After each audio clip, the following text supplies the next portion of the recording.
the most powerful weapons, the atom bomb, the machine guns, the fighter jets, flying all over the world, killing people, destroying people.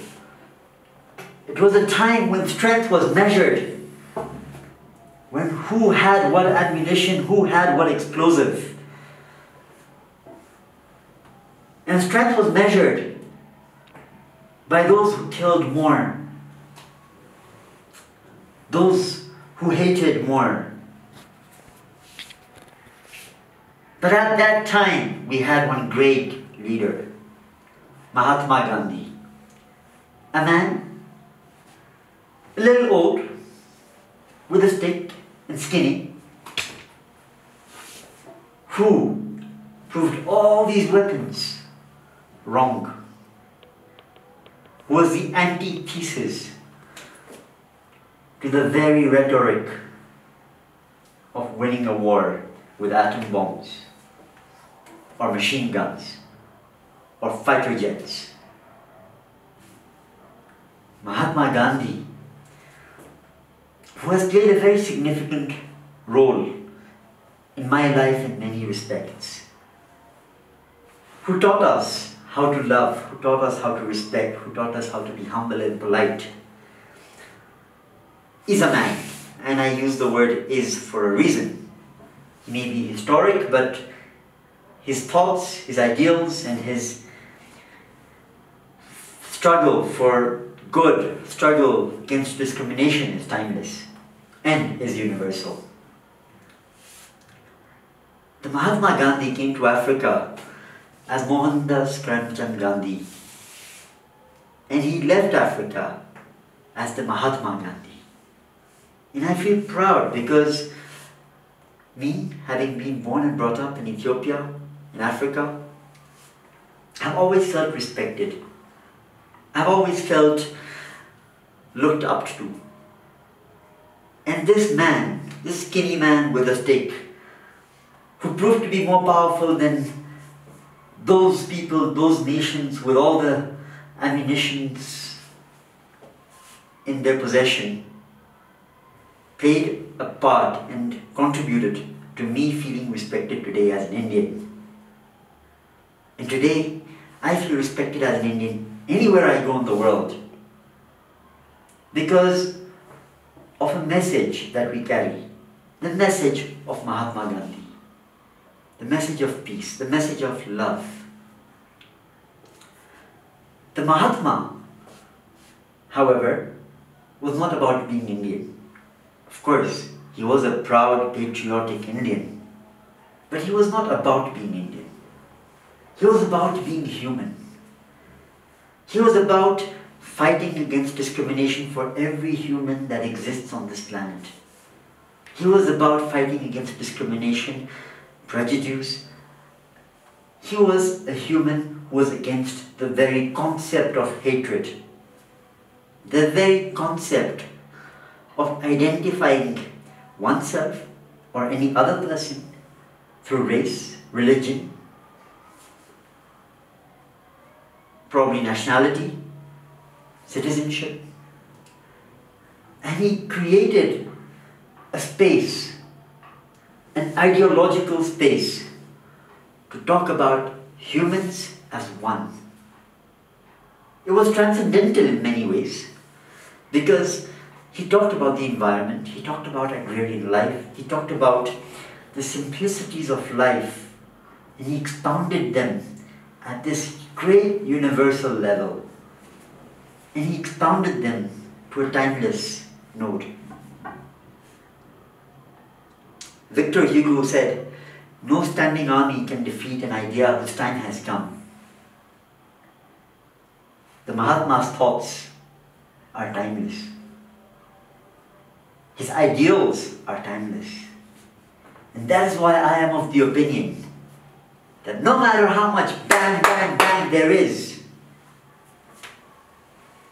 the idea of being soft-spoken, the idea of loving, the idea of expressing through words and feelings and emotions will always surpass those that try and enforce an idea, enforce a thought, enforce and impose themselves upon others.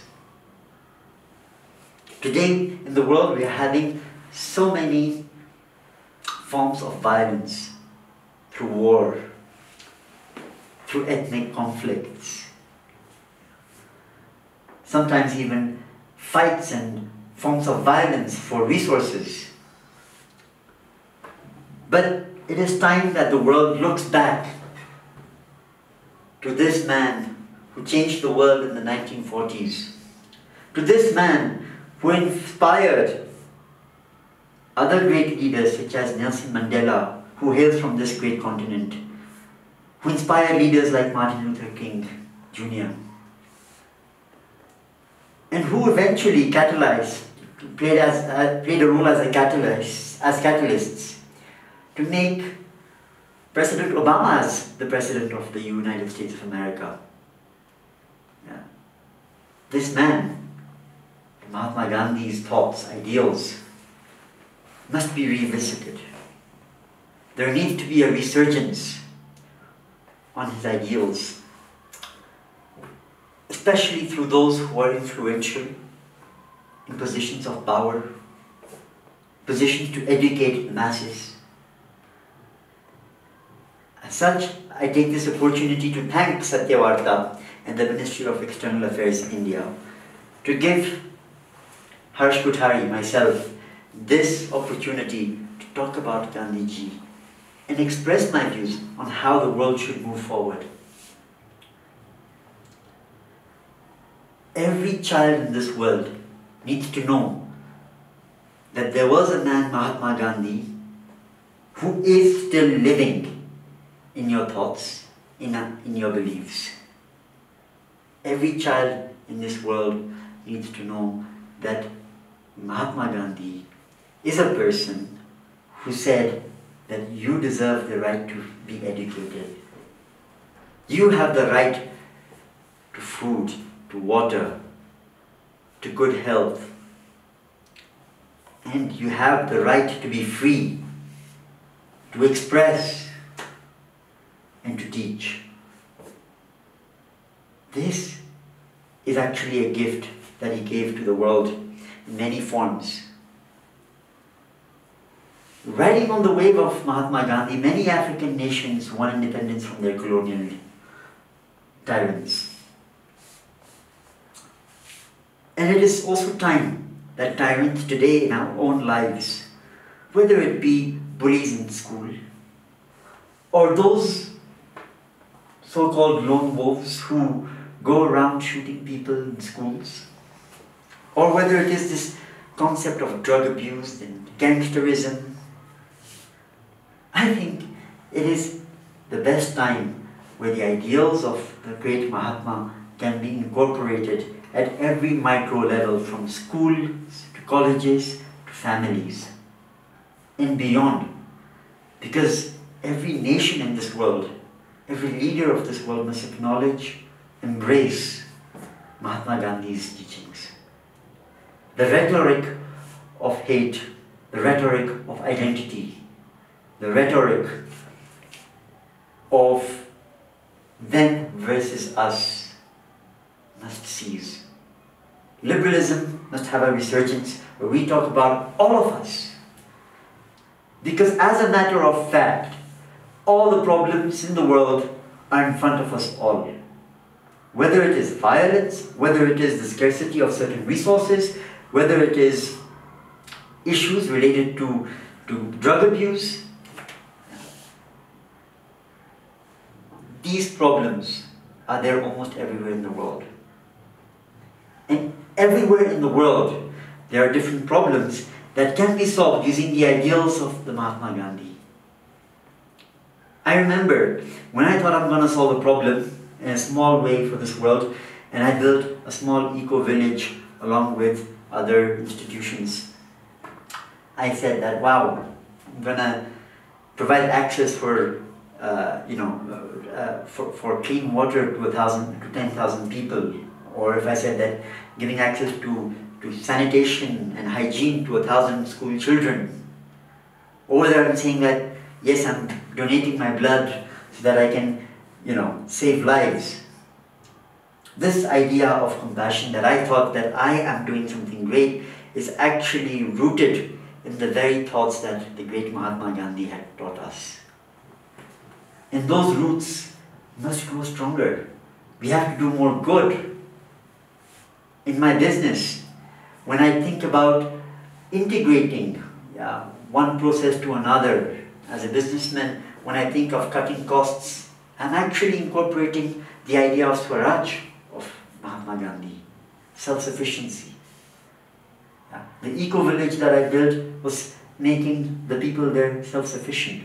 And there I was thinking that I was doing something good by myself, and here I am introspecting, realizing that it was the thoughts and principles of Mahatma Gandhi rooted in me, imbibed in me through my parents, my family, my nation, that actually helped me do all the good things that I am trying to do today.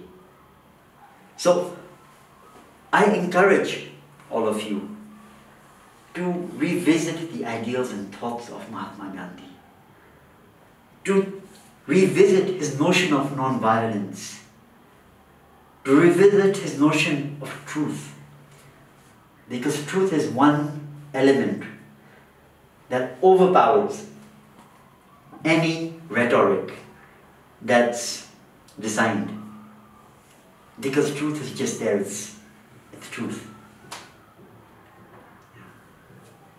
I encourage you all to revisit his idea of Swaraj, self-sufficiency, where every man is self-sufficient.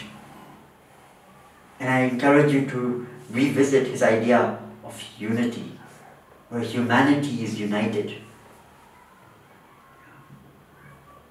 Self-sufficiency for humanity,